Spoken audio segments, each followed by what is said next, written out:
People don't tell you this when you're getting married. That love alone isn't enough to make a relationship work. I learned that the hard way. This is a story of how my wife, against my wishes, went to a late-night reunion party, and how her confession the next day shattered my world. If you're watching this, make sure to hit the like button and subscribe if you enjoy stories like this. Now let me take you back to where it all began. When Karen and I met, it felt like everything changed. She was full of energy and made even boring days feel exciting. We clicked right away, like we'd known each other forever. I couldn't get enough of her, and she seemed to feel the same about me. We spent all our time together. I'd skip hanging out with friends just to be with her. She'd send me funny or random messages during the day, and it always made me smile. Being with her felt easy, and right like it was meant to be. Things moved fast. Within a few months, we were practically living at each other's places. Before the year was over, we got married. It felt like the right thing to do. We didn't think too much about it, we just went with what felt right. Our marriage wasn't perfect, but we were happy. When we loved everything we had. It was strong, intense, and messy at times, but it felt real. But here's the thing about passion.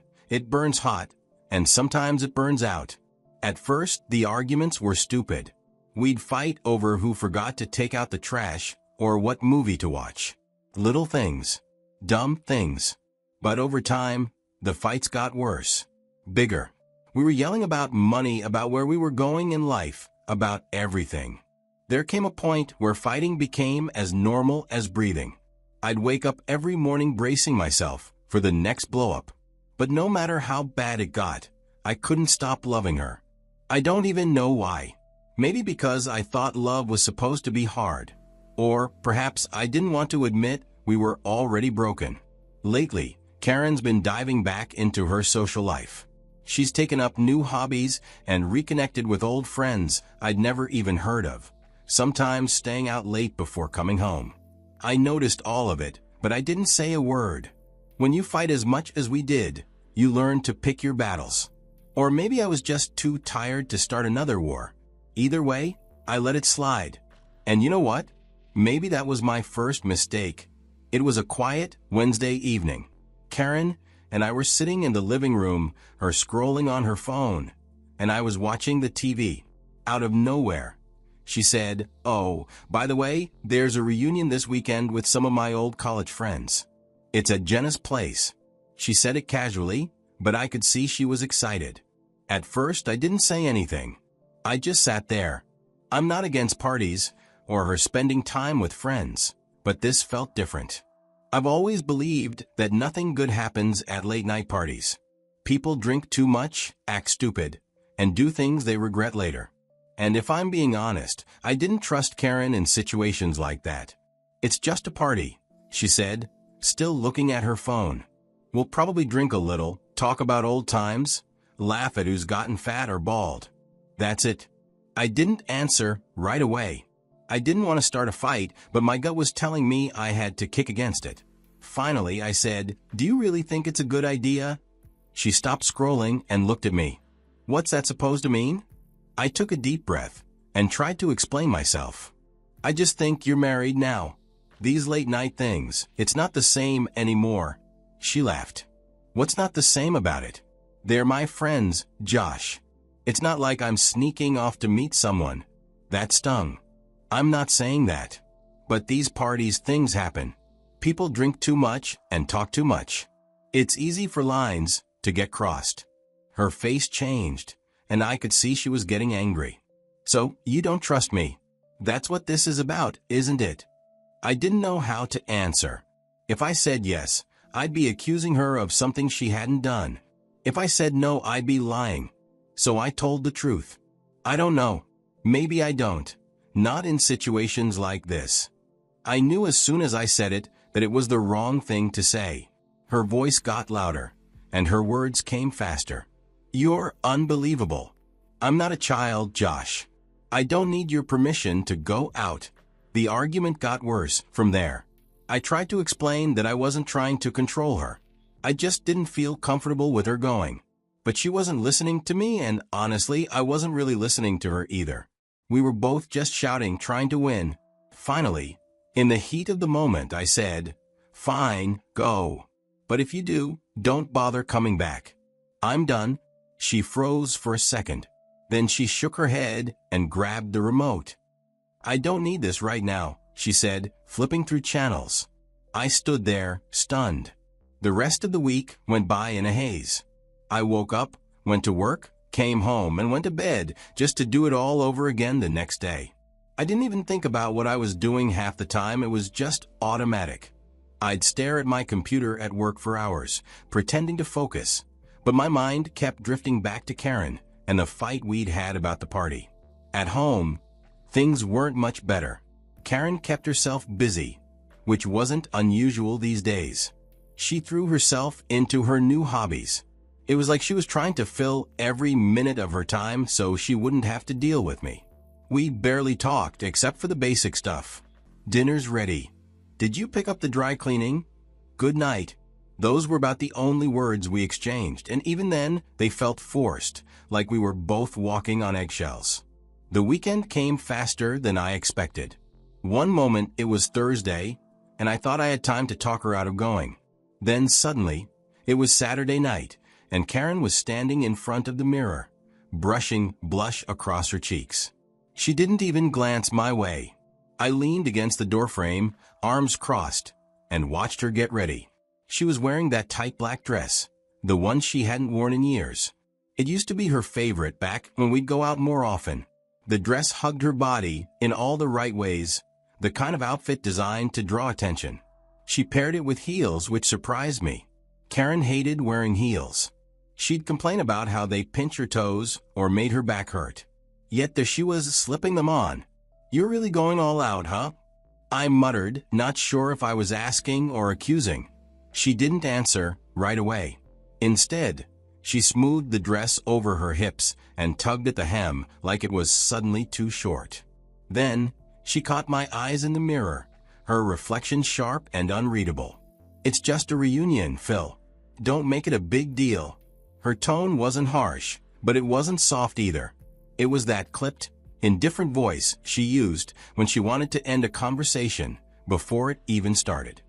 I wanted to say something, but what was I supposed to say? "You look too good to leave the house." That'd make me sound jealous. "You really need to dress like that for a bunch of old college friends?" That'd start an argument. So I just stood there trying to keep my face neutral. When she walked out the door, my heart sank. Not just because she looked amazing and I knew other people would notice, but because she left without hesitation, like she didn't care how I felt about it. I stayed up, waiting for her to come back. The TV was on, but I wasn't watching it. I kept glancing at the clock. Midnight came and went. By 2 a.m., I heard the front door creak open. She stumbled in, her heels clicking unevenly on the tiles. She reeked of alcohol, and her hair was a mess. "Karen?" I called out. She mumbled something about being tired and waved me off, heading straight to the bedroom without even looking at me.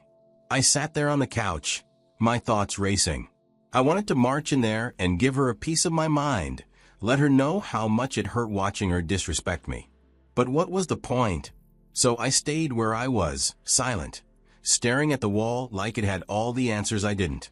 I woke up early that morning, way before the sun. The house was quiet. I just sat there on the edge of the bed, staring at the suitcase. This wasn't the first time I'd thought about leaving. It wasn't even the first time I'd packed a bag. But this time felt different. I was tired of the fights, tired of feeling disrespected, tired of waiting for Karen to care as much as I did. I got up and started folding shirts, putting them neatly into the suitcase. Then I heard her move behind me, the sound of the sheets rustling as she woke up. I kept folding, hoping she wouldn't notice, but of course she did. "Josh," she said, her voice groggy. "What are you doing?" I didn't answer. I couldn't look at her. I just kept folding. She sat up, and I could feel her staring at me, trying to figure it out. Then, like a switch flipped, her voice changed. She sounded panicked. "Wait," she said, getting out of bed. "Josh, stop. please don't do this. I didn't stop. My hands were shaking, but I kept going. Shirt after shirt. Then she grabbed my arm. Josh, talk to me, she said, her voice breaking. Please.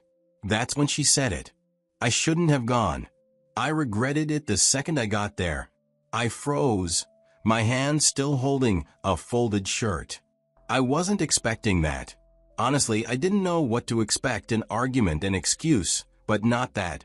She sat down on the bed, her head in her hands, and started crying. Not loud or dramatic, just quiet tears, the kind you try to hold back but can't. And then she started talking. She told me the party wasn't what she thought it would be. She said her friends pressured her all night, made her try weird, gross foods, and pushed her into games that crossed every line of decency. And the conversations? She said they were awful, full of things she didn't want to hear or be part of. I felt trapped, she said. I couldn't leave without looking weak or boring. She looked up at me, tears streaming down her face. I didn't mean for it to go this way, she said. I just wanted to feel like myself again. That line stuck with me. I just wanted to feel like myself again. I stood there, looking at her, trying to feel something. Anger, sadness, sympathy, anything. But I didn't feel any of it. I was just empty. Like there was nothing left. She begged me to stay. She promised things would change, that she'd never do anything like this again.